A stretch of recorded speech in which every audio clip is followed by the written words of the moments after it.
Sir कहिएगा आप, क्या स्ट्रैटेजी होगी इमरान खान साहब की? कौमी असेंबली जाने की उन्होंने बात की है और कह रहे हैं कि नून लीग वालों से मेरी बातचीत भी हो रही है, मैं पहले मेक श्योर करूंगा, पॉलिसी लॉन्च करूंगा, उसके बाद ही डिक्लेयर करूंगा कुछ। आपको क्या लगता है किस चीज पर काम कर रहे हैं वो? देखिए, इमरान खान साहब जो गुफ्तगू करते हैं, हर रोज वो नई बात करते हैं और हर रोज जो है हम मीडिया वाले उनकी हर नई बात के ऊपर एक नई बहस खड़ी कर देते हैं।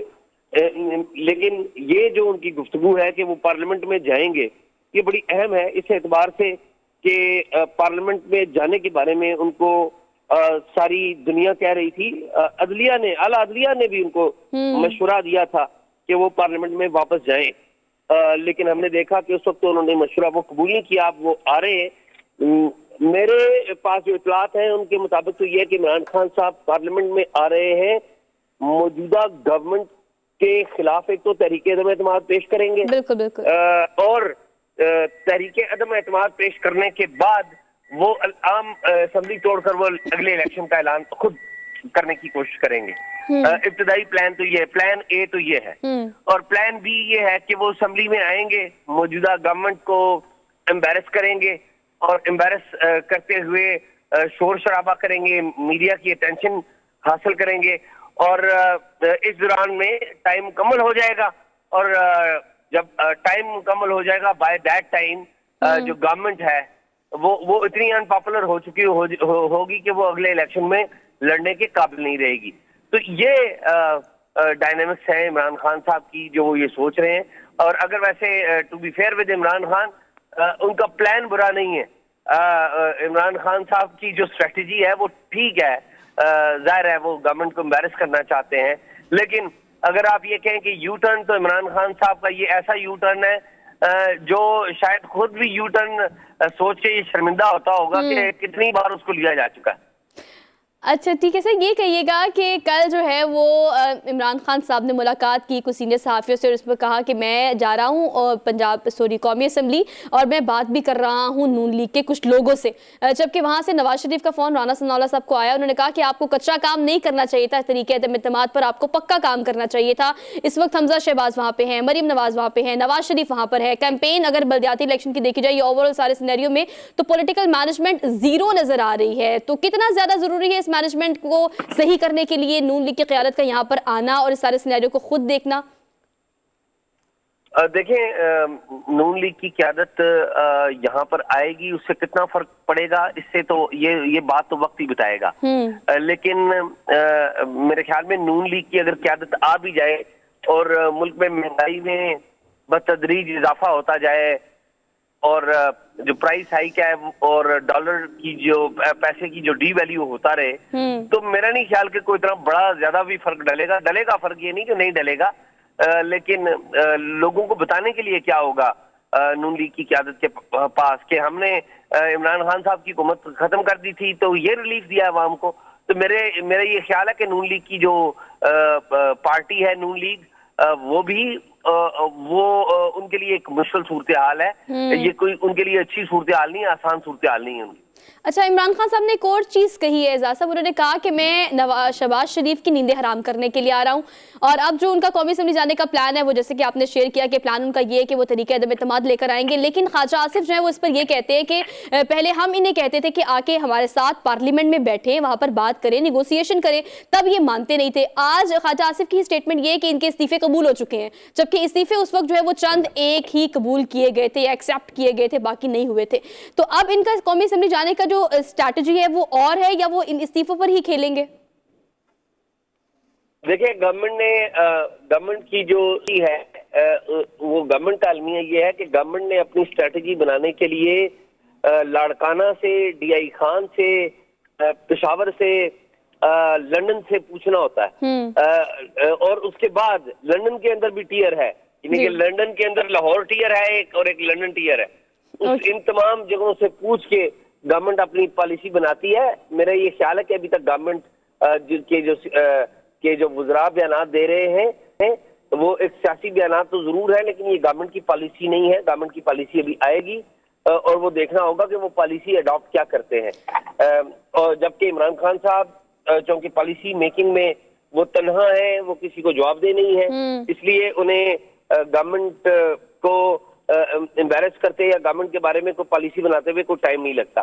तो ये बुनियादी एक फर्क, अभी गवर्नमेंट की पॉलिसी आएगी, ये जो बयानात है मेरा नहीं ख्याल कि ये कोई गवर्नमेंट की पॉलिसी है। अच्छा साहब, ये कहिएगा बल्दियाती इलेक्शन जो है वो 48 घंटे मुकम्मल हो चुके हैं, इस दफ़ा गैर मामूली ताख़ीर जो है उस पर काफ़ी कंट्रोवर्शियल किया जा रहा है इन इलेक्शंस को, और अब जो आ रही है सिचुएशन सामने, $1 मिलियन क्वेश्चन है कि अभी इस वक्त कोई भी एक जमात एज ए इंडिविजुअल मेयर लाने की कंडीशन में नहीं है, तो इस अलायन को आप किस तरह से देखते हैं, कौन किसके साथ जाना पसंद करेगा?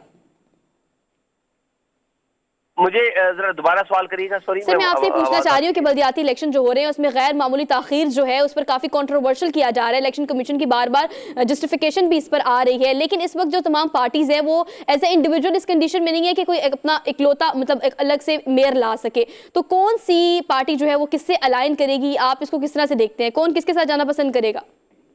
देखिए, जो बल्दियाती इलेक्शन होते हैं ये बड़े ट्रिकी होते हैं, इसमें मुखालफीन भी आपके तादी बन जाते होते हैं, क्योंकि ये लोकल लेवल की जरूरियात को आपने देखना होता है।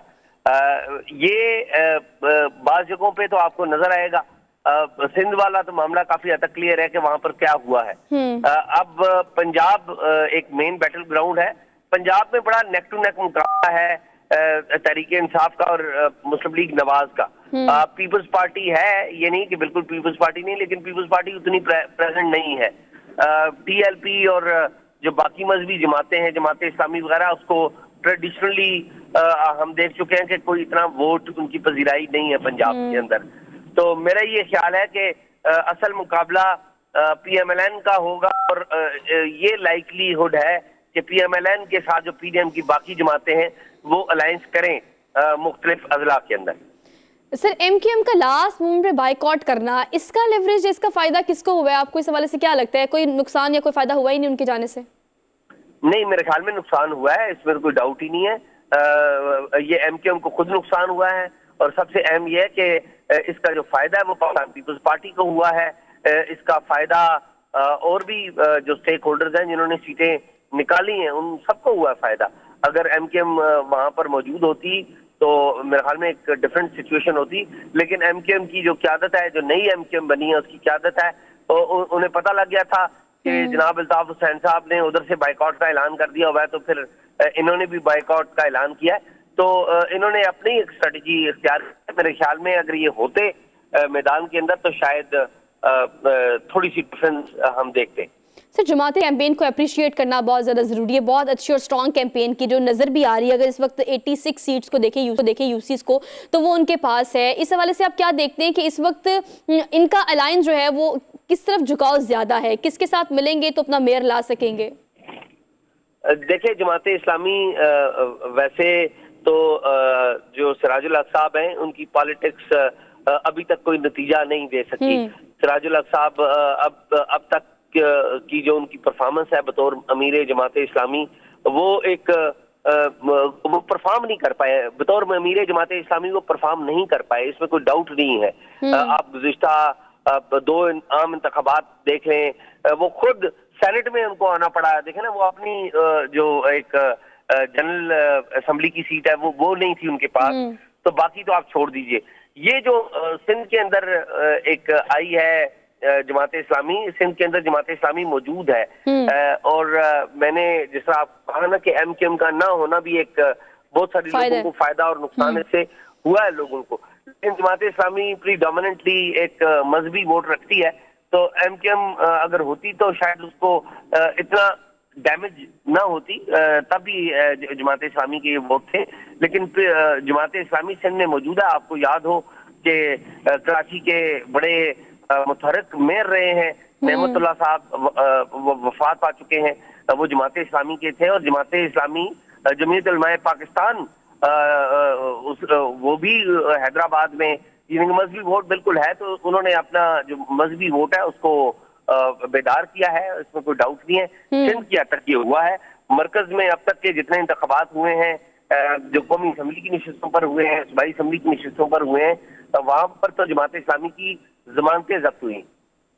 ठीक है सब, thank you so much for being here. और आपका जो भी रिव्यू था उस पर यही बात है कि अभी इस वक्त सवालिया निशान यही है कि मेयर कराची कौन होगा, और काफ़ी हद तक ये चीज़ें क्लियर हो जाएंगी कुछ ही देर में।